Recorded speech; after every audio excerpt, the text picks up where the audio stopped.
Now, what can you expect when you send your article to the conference communication director for consideration? Well, it's possible the story could be printed in the conference newsletter, the Union paper, and the Adventist Review. But it's also possible that it will never appear in print at all. I'm sure you're wondering, after you've spent all this time reporting and writing your article, why it might not be printed. There are several reasons. First, the article is about an event which happened too long ago.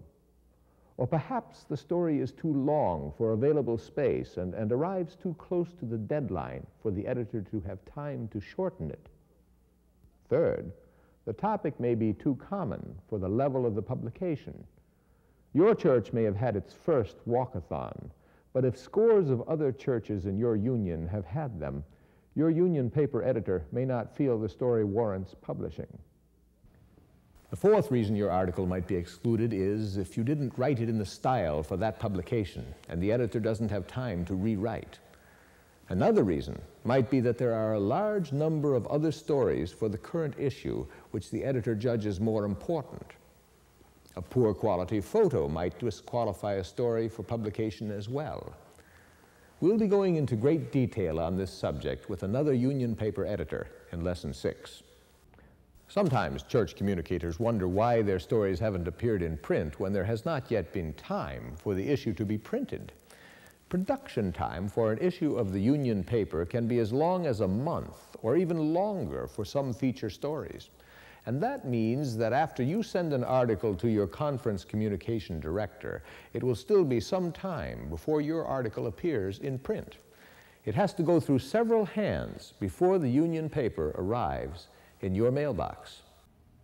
As I said, contact your conference communication director for specifics concerning your union paper. Knowing what's expected of you will help your stories get published. Occasionally, you may feel an event in your church warrants the attention of the Adventist Review.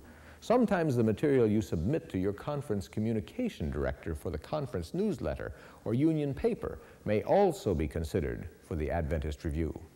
I asked William Johnson, editor of the Adventist Review, to tell us about local church news as it relates to his journal. Thank you so much for taking time from your busy schedule to visit with us. I know how busy editors can be. Now tell us how the Adventist Review handles submissions from local churches. News comes to our office in a variety of ways, but we really prefer that if someone develops a story in the local church, they send it on to the communication director of the union, and that person then will send it to us. Doing it that way means that we don't have to verify the source of the story, the facts, and so on. We can simply take it and run with it. And how is news handled by your staff, and in what sections does local church news usually appear? In our office, 3 editors are assigned to news. Myron Widmer, an associate editor, gives overall direction to news and current issues. Eugene Durand edits news, and Carlos Medley, our news editor, is assigned especially to Newsbreak. Newsbreak deals with late-breaking items, hot items that we just rush into press 1 or 2 days before deadline. What length should these articles be? If it's a late-breaking item, we'll run it in Newsbreak, and so I'd say a paragraph, 2 paragraphs is okay. If it's a longer feature, not urgent, then a page, 2 pages max will be right for us. How does the Adventist Review differ from the union papers in philosophy and approach? The Adventist Review is the general church paper for Seventh-day Adventists. That means that we take stories from all around the world. We also print more devotional material than the union papers. Really, the union papers and the Review work closely together. The union papers concentrate on the union, we concentrate on the whole world church. Do the Adventist Review and union papers have different roles? Yes, our roles are different to some extent. In particular, the focus of each is quite different. The union papers focus on a particular geographical area. The union papers are interested in the issues, the concerns of the people within a particular geographical area. But at the Adventist Review, we only become interested in a particular matter if it's of broad interest, right across North America, for instance, or an international issue. That's when we come into the picture. You might put it this way: at the Adventist Review, the canvas that we paint on is bigger, it's broader than that of the Union papers.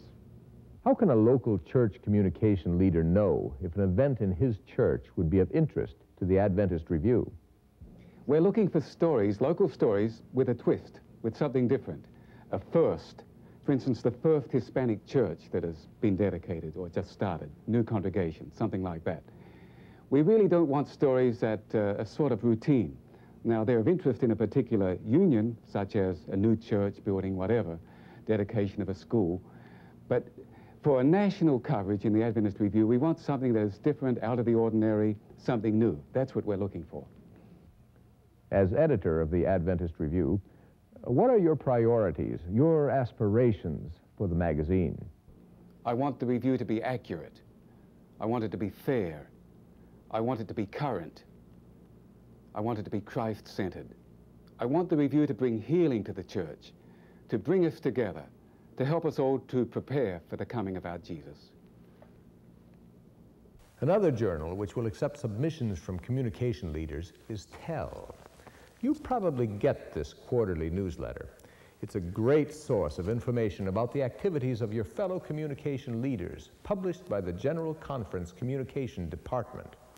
If you have a particularly successful or unique awareness or news submission activity, write an article about it and submit it to Tell. Other publications of the church also accept submissions, although they are not part of the communication leader's job description. The primary responsibility of the communication leader is to report news from his or her local church and help create a positive public presence for the church with whatever means are available. But if you like to write narrative stories, devotional articles, or poetry, magazines like Liberty, Listen, Vibrant Life, Signs of the Times, and Message each has its special target audience and special purpose to fulfill. They are just a few of the many magazines that will accept your contributions. If you feel you could write for these magazines, contact the editor of the magazines. They will provide you with guidelines for authors which will help you know what they are looking for. This only scratches the surface of the many Seventh-day Adventist publications which are available.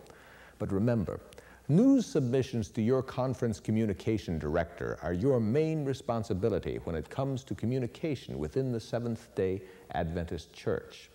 Next time, we'll talk about internal church communication, what you can do to make sure that your congregation knows what it needs to know about events and programs, and what you can do to keep those members on the fringes involved in church activities.